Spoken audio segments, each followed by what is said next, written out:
this event here between Jacob and Esau. And we recall what happened there, that Esau has been out hunting. He has come back. He is hungry. He, as we kind of noted, something of the character of Esau. He's not a deliberately wicked man, but he is very self-centered. I think that'd be probably the best term we could have for Esau. He's a very self-centered fellow, and decides that he's going to starve to death if he doesn't eat something immediately. And so he wants the food that Jacob had prepared, and Jacob, as you recall, had given him a bowl of red beans, red lentils, kind of a bean, with the condition that he sell him the birthright. And Esau, being again self-centered and thinking only of the moment, says, "Sure, I'll do that." We pointed out that as the firstborn, as we see here, as the firstborn, he was in line for a number of important blessings, both from his father and from God. He would expect to receive a double portion of the wealth. We see that codified in the law of Moses in Deuteronomy 21, that the firstborn gets a double portion of the inheritance. He gets the rule and authority over the rest of the family, which we will see will ultimately go to Jacob.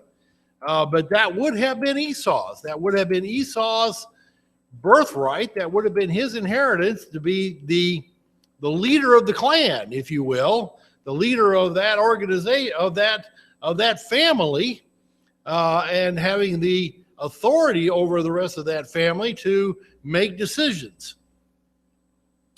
He would have been the recipient of those threefold blessings that had been given by God to Abraham: the blessing of the inheriting the land, of seeing that his seed would be without number, and of knowing that the Messiah, or the salvation of mankind, would come through his seed. It went first to Abraham, it goes then to Isaac, and it would have been Esau's. It would have been Esau's, but Esau basically said, "Well, I don't care for it." Should Esau have known that these blessings were really going to be his? Should he have known that? Was he aware of this? And the answer that we have to have is a yes. We believe he must have been aware of these things. If we see the chronology of these events, we realize that when Isaac was born, of course, when Abraham was 100 years old. That's over in Genesis 21 and verse 15. Esau and Jacob are then born when Isaac is 60 years old. And so Abraham at that time is 160 years old, obviously. Simple, just the simple mathematics. And then finally, Abraham dies. We saw that in Genesis 25 and verse 7, and gives his age when he died. He was 175 years old. And so Abraham, at the time of his death, his grandsons, Jacob and Esau, have been around for 15 years. They are 15 years old at that time.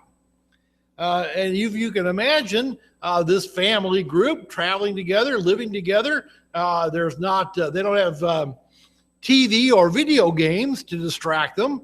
And so they're going to be naturally talking to one another and telling each other the family stories. And so these boys, we might assume, and I think it's a very reasonable assumption, these boys have grown up in their fathers and grandfathers' presence, hearing the stories from their father and their grandfather of what God had done for them, of the events that had unfolded in their lives, of the miracles that had happened. And they knew about these things, and yet Esau, for whatever reason, Esau doesn't care. I mean, it's fairly astounding. If you think about it, it really is a fairly astounding behavior on Esau's part, that he could have grown up in this family, grown up with this information, and been so casual about the blessings that were to come to him.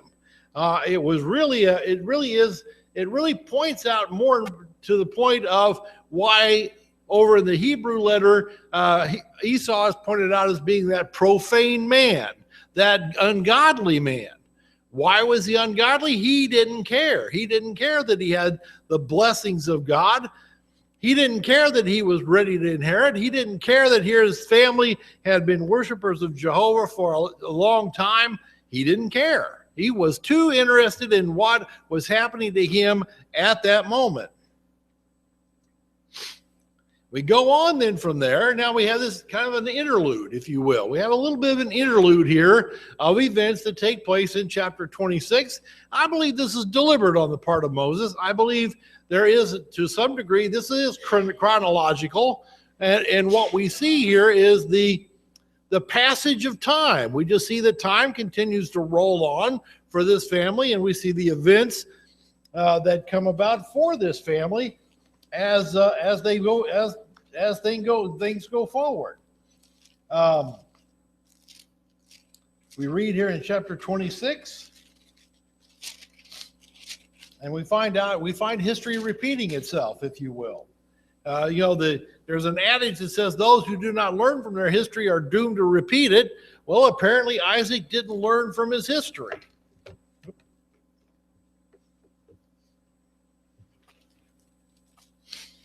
It says here, now there was a famine in the land beside the previous famine that occurred in the days of Abraham.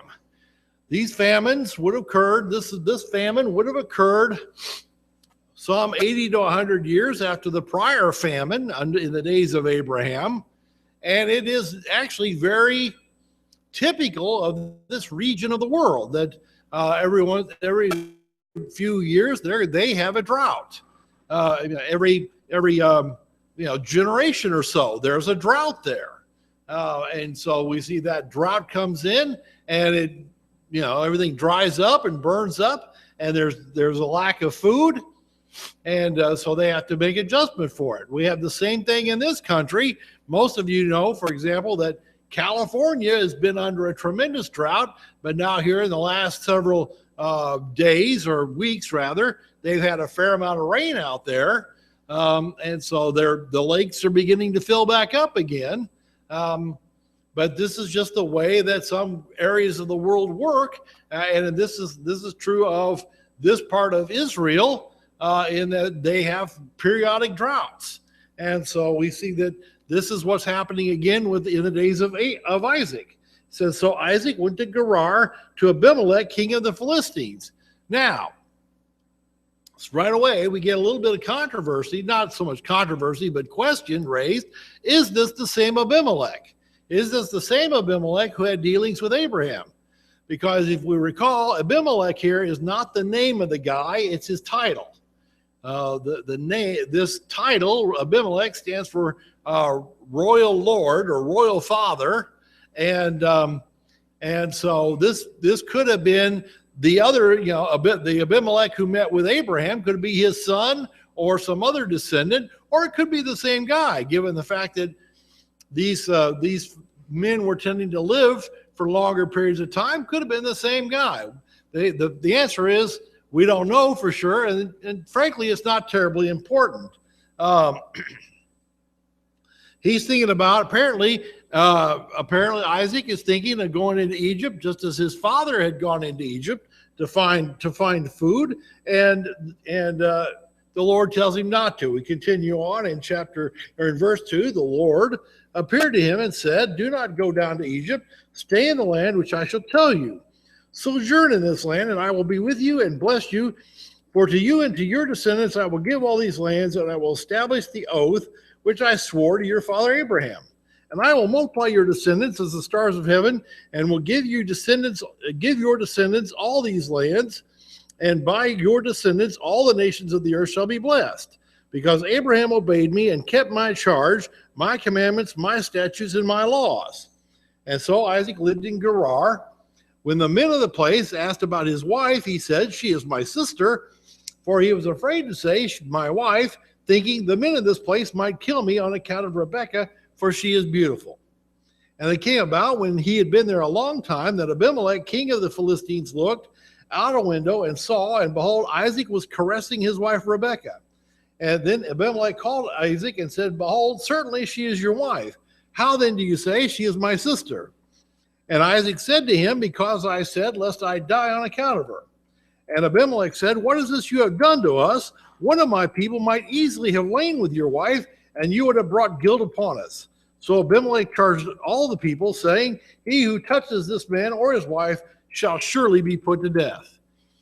So here is Isaac. He travels into the same area where his father had traveled some 80 to 100 years before. They're in Gerar. And this is in the land of Philistia. This is in sort of southwestern Israel, modern southwestern Israel. In fact, there is still a city in that area that's still called Gerar. Here God then there confirms that Isaac is Abraham's heir, and he gives him the same promise he gives to his father. He repeats to him, I'm going to make your descendants a great nation. I'm going to give your descendants this land, and through your descendants, all the nations of the earth will be blessed. And so here's that threefold blessing that God had given to Abraham, and he repeats it for Isaac. So Isaac is obviously the acknowledged heir of Abraham. And yet here is Isaac, even though he's received these blessings, he's fearful of these Philistines. And he uses the same deception that his father did to protect himself and his wife. He's convinced, I'm not sure what it is about these guys, that they think their wives are so beautiful that everybody around them is ready to kill them on account of their wives. But apparently it was sort of a family thing. And having Abraham and Isaac perhaps having seen it work for his father, well, I'll take the same track. I'll take the same tactic to hide my relationship with Rebekah. Unfortunately, he's found out by Abimelech. Abimelech happens to see him as it's the King James, kind of like the King James there, sporting with his wife. The New American Standard says caressing his wife. It was obviously some sort of an interaction between the two of them that was obviously husband and wife. And Abimelech is no fool. He says, this isn't your sister. Apparently you don't touch your sister this way. You touch your wife this way. And so he sees that and realizes that this, he's being deceived. And so he calls out Isaac on it. And we notice Abimelech's behavior. Abimelech, we're going to find Abimelech, it tends to be very respectful of Isaac. It's fairly interesting how respectful Abimelech is. Now, not all of his people are, but Abimelech himself is. Again, we don't know if it's the same guy who had the dealings with Abraham. His name, as we pointed out, is a title, but his behavior is similar. This is a man who, even though he might be a pagan worshiper of many gods, he has some degree of respect for Jehovah. He obviously knows of Jehovah, and he has respect for Jehovah, and he's not going to invoke Jehovah's wrath by abusing his favored representative here. And so it's interesting to see that interaction between these two men. We get here's a little bit of the map, just so that we can kind of see where this is all taking place. Here is,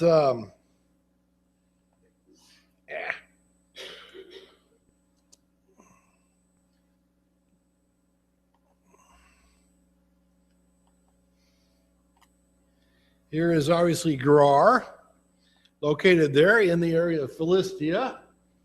And down here, of course, is Beersheba, which again still exists to this day, in virtually this day. I think it's been, if you look on the modern map of Israel, you will find a city called Beersheba, spelled with a V, but it's the same. There's Bethel, and there's Beersheba.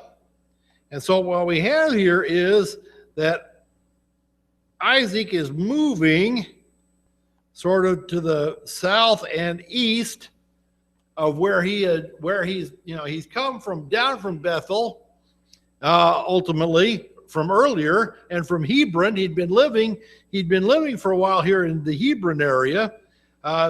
With the famine, he had moved to Gerar, as we mentioned a few minutes ago, and now he moves and ultimately he's going to move into this area called of Beersheba. And so again, we see him moving to the south and to the east.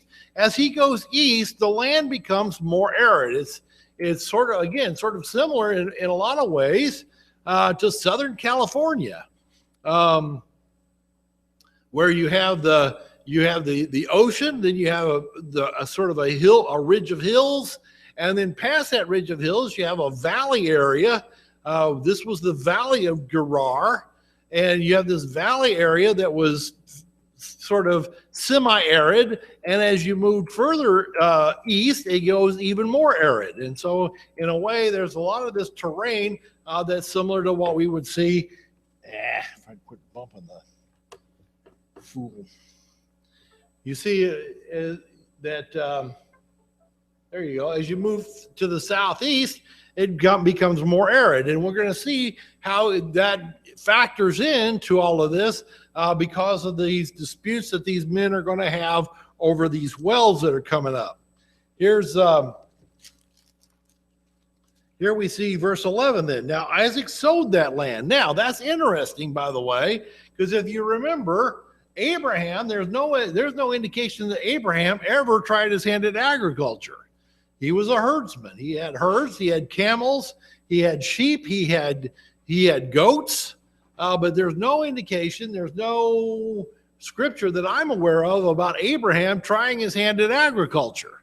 And yet here is Isaac who decides, I'm going to try and grow some food.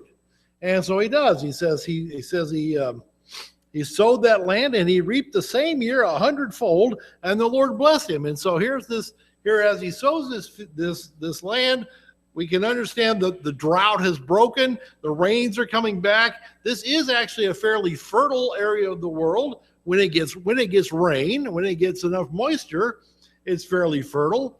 And so here he is growing this grain. He gets 100-fold, he says.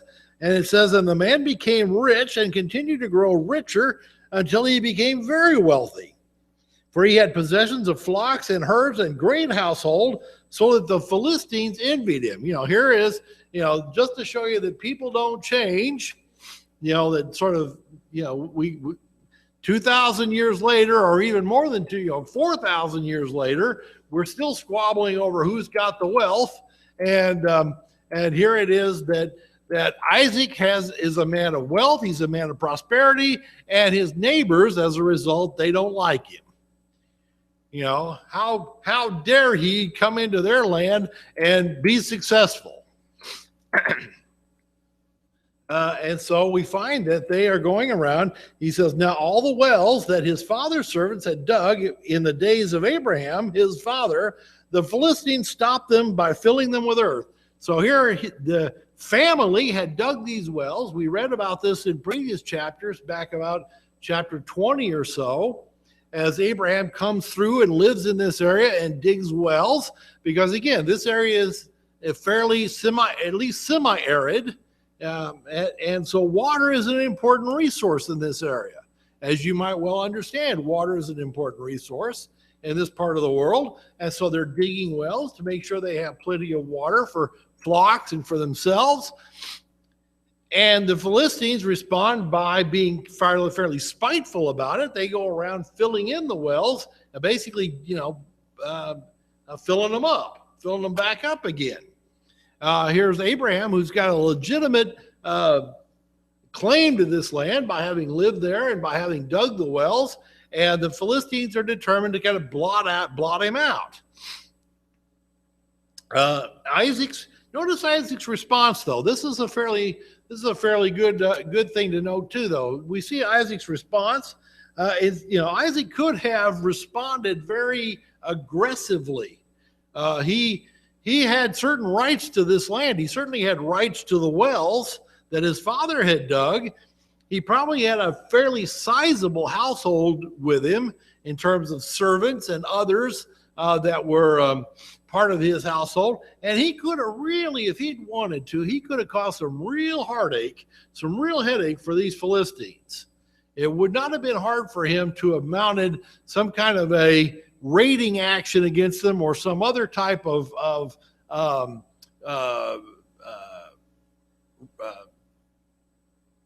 invasion of some sort, and he could have done some real damage to them. But instead, no, he's determined he's going to live in peace. And so what does he do here? He says, down here, it says, then Abimelech said to Isaac, go away from us, for you are too powerful for us. And notice you're too powerful. We're afraid of you. Even though they're out there stopping up his wells, we're afraid of you. Isaac departed from there and camped in the valley of Gerar and settled there. And so he moves away even further from the Philistines, and he goes further into that valley of Gerar to live there. He's withdrawing from the Philistines rather than confronting them, rather than demanding his rights and demanding the ownership of his father's wells, which would have been within his prerogative to claim. Instead, he says, all right, fine, I'll leave. And he leaves. He backs off. He backs off and goes in a different direction. 18, then Isaac dug wells of water which had been dug in the days of his father, for the Philistines had stopped them up after the death of Abraham, and he gave them names which his father had given him. So he goes back to the land there in the valley of Gerar, where his father had lived and where his father had dug wells. And as he reopens the wells, he gives them the names like his father had given them.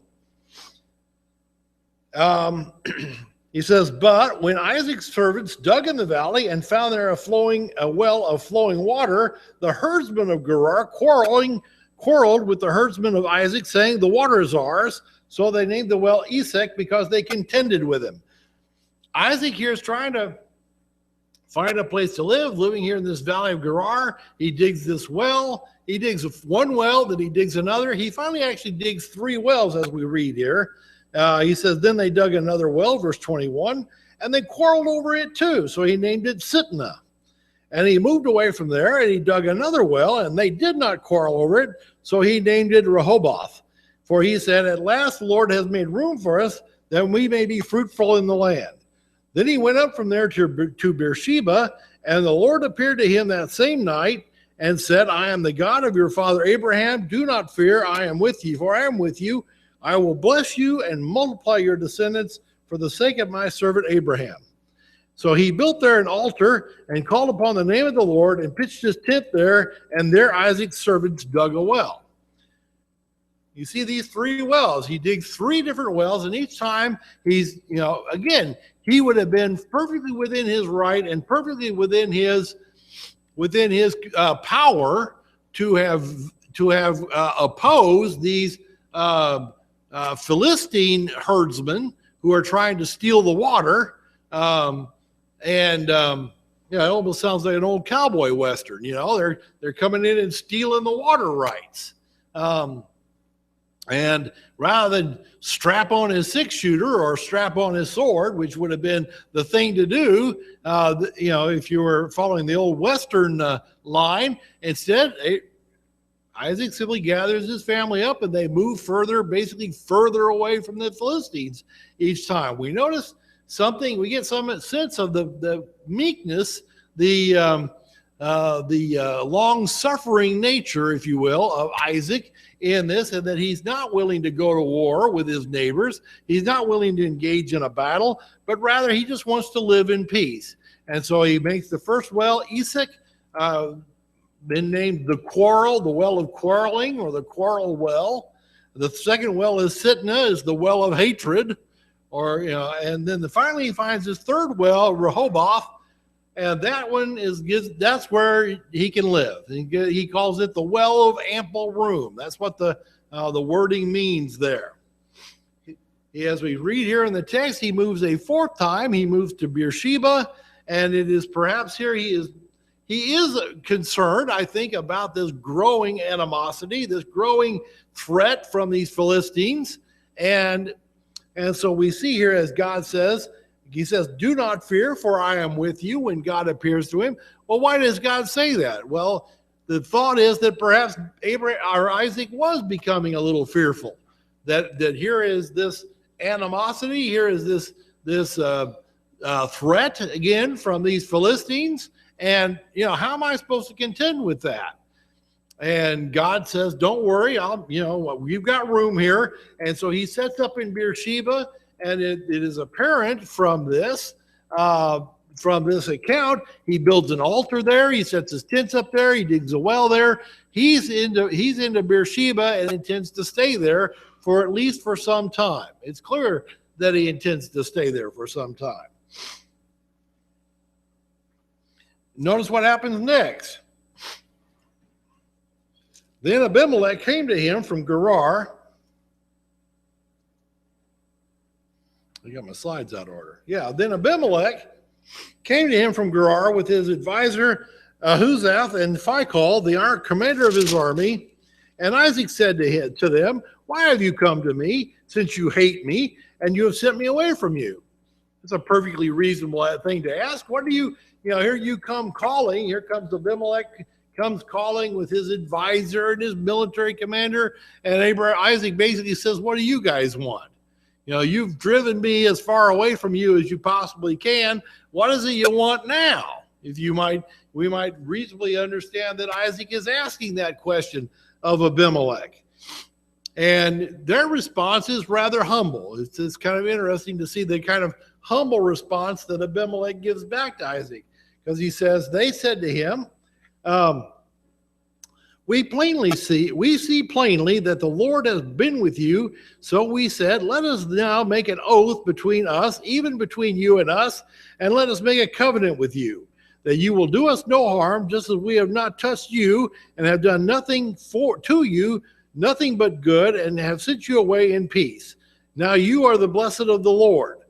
Then they made a feast and they ate and drank. So here is the intention of a peace treaty.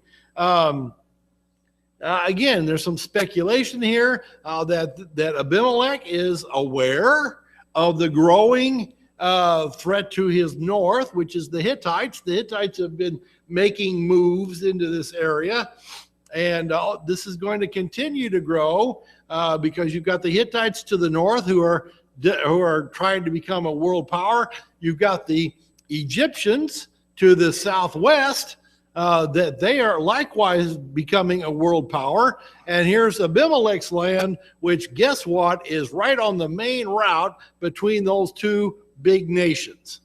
And you can imagine he might be getting a little nervous as he looks around.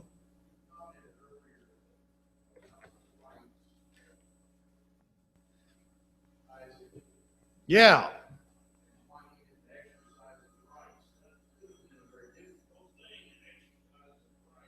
Well, yes.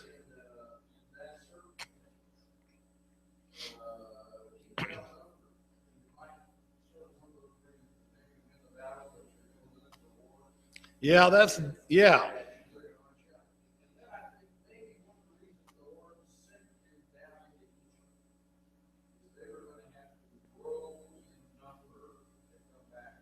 Yeah, and take this land. Yeah. Yeah, at this point, there is some acknowledgement. Abimelech and the others acknowledge, hey, you've become powerful. Maybe not enough power to challenge the Philistines, but powerful enough that they could have been a major source of worry if the Philistines have got their attention focused either to the north on the Hittites or to the southwest on the Egyptians. And you don't, if you got those two conditions going on, you don't want to have to be worried about raiders coming in from your southeast and raiding into cities or villages from the southeast. Yes, I think Isaac would not have been powerful enough to take on the Philistine kingdom under Abimelech at this time, but I bet he could have done some damage. I bet he could have done some harm. And these men acknowledge that. They realize that this is a threat. Yeah, and they recognize, hey, the Lord is obviously with you. And there's that interesting point too. He doesn't want, Abimelech doesn't want to be also doesn't want to be challenging God in that sense. And so here we see Abimelech bringing his military commander and his close advisor, his vizier, as it would be, as perhaps we would term it, maybe his prime minister, with him as a show of courtesy, as a show of respect. They come up with an oath. They have a meal together, which again, that was a sort of a fairly formal occasion. And there was, that indicated a desire for peacefulness. And that same day, we find out, that same day, verse 31, in the morning they arose early and exchanged oaths. Then Isaac sent them away, and they departed from him in peace. Now it came about on the same day that Isaac's servants came in and told him about the well which they had dug, and said to him, "We have found water." So again, an important resource in this area that is kind of semi-arid.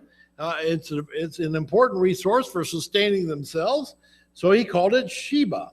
Therefore, the name of the city is Beersheba to this day. And even in our own time, like I said, there's a city there now called Beersheba, obviously the direct descendant of the name. And if you look on the map, you will find out that they've even found historical ruins within the vicinity of the modern city to show that, yes, people have been living in that area for a long time. It's interesting, too, that even though they've dug this new well, that Isaac gives it the same name that his father had given to the well that he had dug in this area. It's kind of an interesting point that, here is Isaac kind of following in his footsteps, the footsteps of his father, in that sense. That, hey, Dad named his well Shiva, I'm going to name my well Shiva, and so he does so.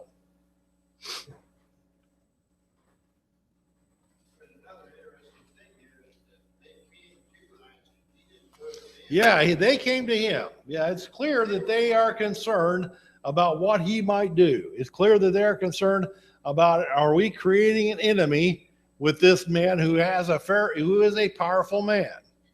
And again, I think John is correct that there was not enough strength there in Isaac's household to overthrow, say, the whole kingdom of the Philistines, but there was perhaps enough power in his household to become a serious problem for him if Isaac had chosen to start raiding in to the cities and villages of the Philistines in that vicinity, stealing flocks and so forth.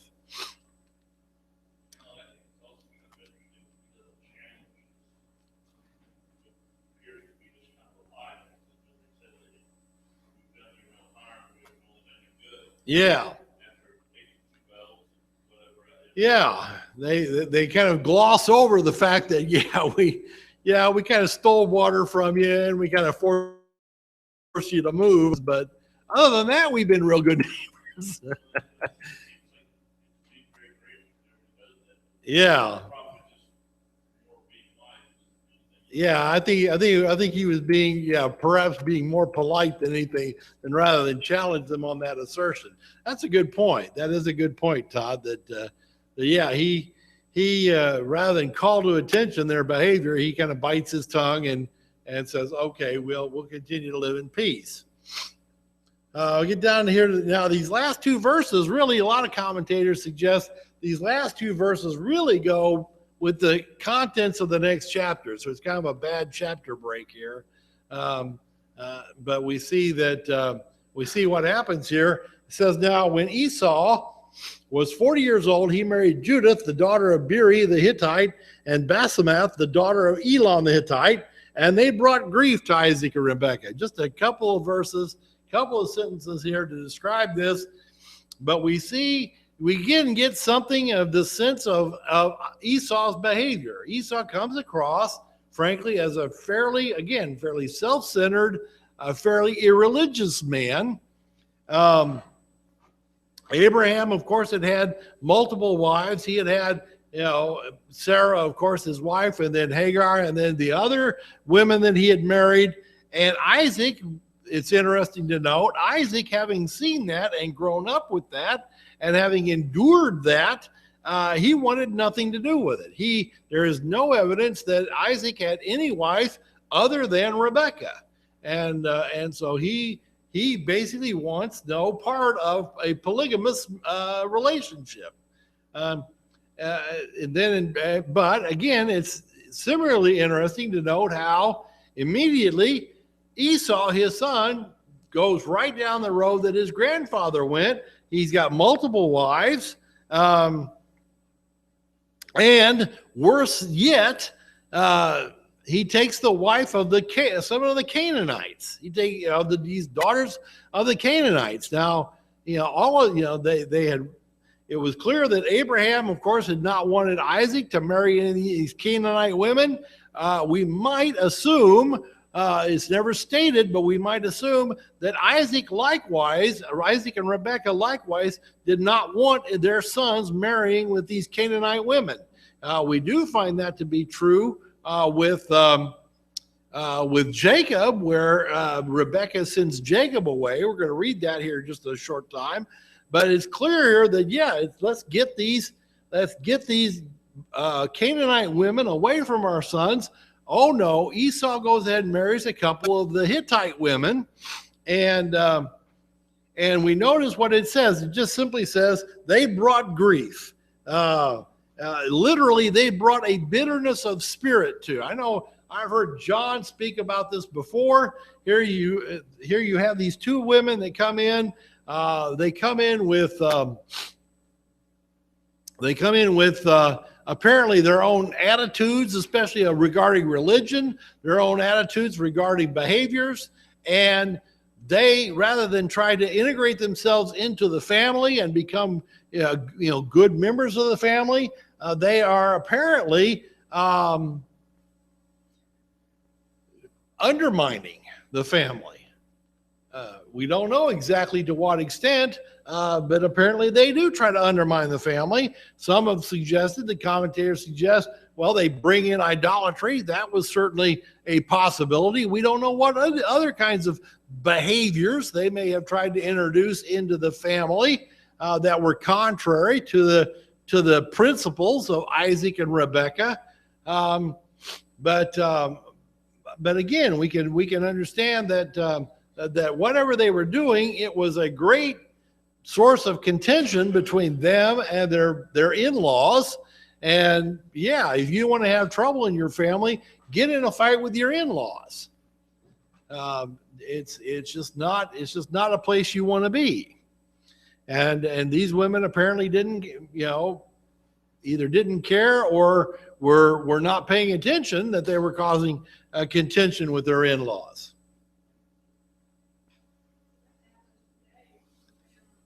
Oh yeah, that happens today all the time with families.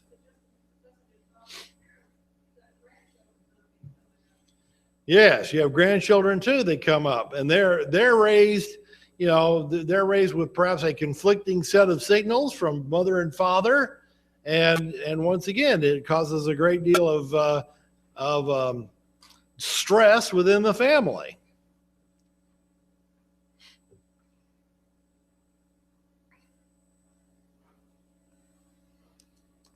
All right, we get now to chapter 27. Cover this for the next few minutes, at least this first part of it. It says, now it came about when Isaac was old and his eyes were too dim to see, that he called his older son Esau and said to him, "My son," and he said, "Here I am." And Isaac said, "Behold, I am old and do not know the day of my death. But now please take your gear, your quiver, and your bow, and go out to the field and hunt game for me. And prepare a savory dish such that I love, and bring it to me that I may eat, so that my soul may bless you before I die." A number of things here that we see going on with this section. First of all, we're going to see this shift now that's going to begin starting here. We're going to be shifting the narrative off of Isaac and the narrative toward Jacob. And so we begin to pick up the next thread, if you will, of the family line. A lot of commentators and even Bible study sources will look at this account and they will say, oh, look, here's the account where Jacob stole the birthright from Esau. No, Jacob didn't steal anything from Esau. Jacob sold it. Jacob sold it to Esau. Esau sold it to Jacob, sold it straight up. It was a foolish deal, but it was a legitimate deal. And the fact that Esau made a foolish bargain doesn't diminish the fact that it was a legitimate bargain. And so to suggest that Jacob here is stealing anything, no, he's not stealing anything. You might look at this account too and see all of this and wonder how many years have passed since Jacob has sold that birthright or Esau has sold that birthright to Jacob.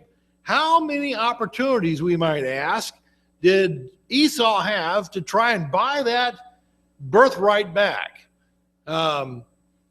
We read in the account that here was Esau, and it says that he sought that repentance from his father. He sought it carefully with tears, we will read later, but we also realize that it was too late. There comes a time when it's too late to repent. And so here was Esau, who wanted to repent, and he waited too long. How many decades do we think might have gone past, or at least years even had gone past, that Esau knew he had sold his birthright to his brother? Did he do nothing about it? He knew he had this situation, and he did nothing about it. It also shows how little regard Esau had for giving his word. He had sold his birthright to his brother. He had done so with a promise, and that promise didn't mean anything to him. Esau is perfectly willing to pretend like, oh, that never really happened, or I wasn't really serious, or whatever his excuse might have been. We don't know what his excuse might have been. All we do know is he was perfectly willing to essentially forget that the whole thing had ever happened and ignore the fact that he had made that commitment to his brother. Yeah. The birthright and the blessing were two different things. Okay. The same thing. Huh? The birthright and the blessing were two different things. Yeah. Not the same thing. And so once he gave up his birthright, which was the right of being the firstborn son and inheritance rights that attached to that. Yeah. He couldn't get them back. It didn't matter if he went the next day and got it back. God wasn't going to give it back to him, period.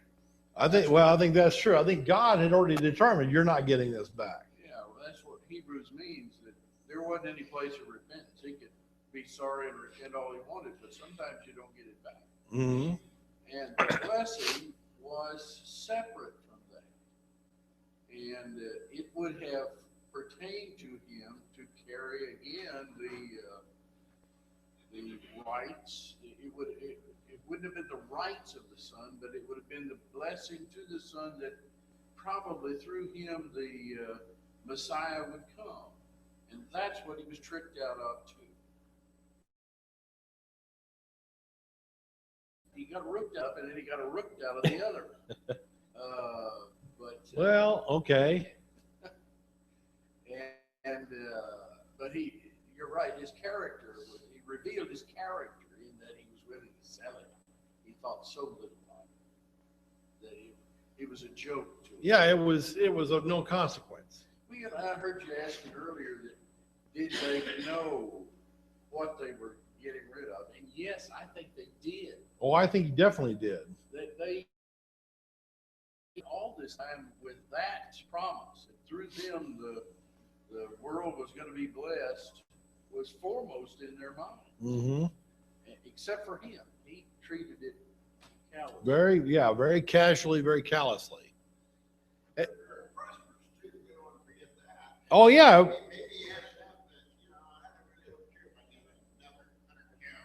Yeah, I don't know. I think that's right. Jacob would have received something. He would have received the second part of the birthright, but he got the first. Yeah, he got the first part. And I think you got a point there, though, Bob, that this is a wealthy family. This is a wealthy and powerful family, and Esau may have. There gets to be some kind of a casualness, again, an arrogance, a self-centeredness that comes out of that, that we see later on becomes a source of tremendous conflict between these two family lines. All right, I'm going to stop there. We're going to continue on with chapter 27 next time. We'll start up here and continue on. Thank you. Yeah.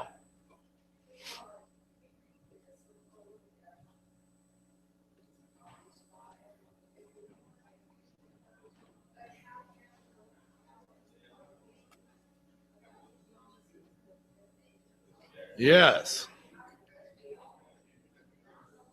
Yeah, that's an excellent point. We can be very casual and very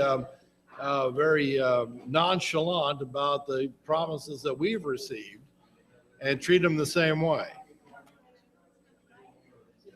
You know, it may have been that Abraham, Isaac would have tried to give it to Esau. Yeah. That's why his wife worked him out. Because he wasn't. He already saw it. But you know, Jacob never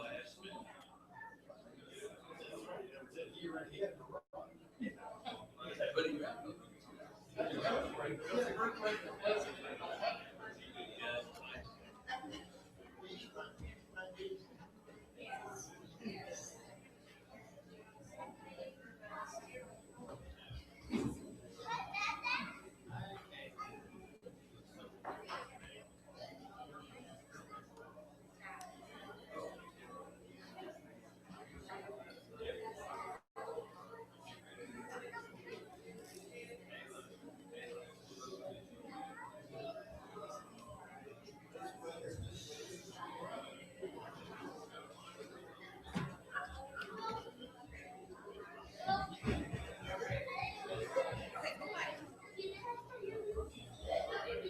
Hey, Evan. Evan. Would you flip whatever button that is to give me Mo light? Please.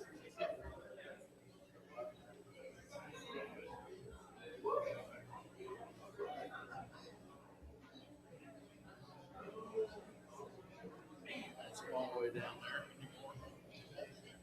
Good morning, Ethan. Are you well? I noticed it's getting far down there for you too, Alan. Do you want the actual, like, normal projector for songs, or do you want No, there's a switch over there on those lights that will give me a big blaster.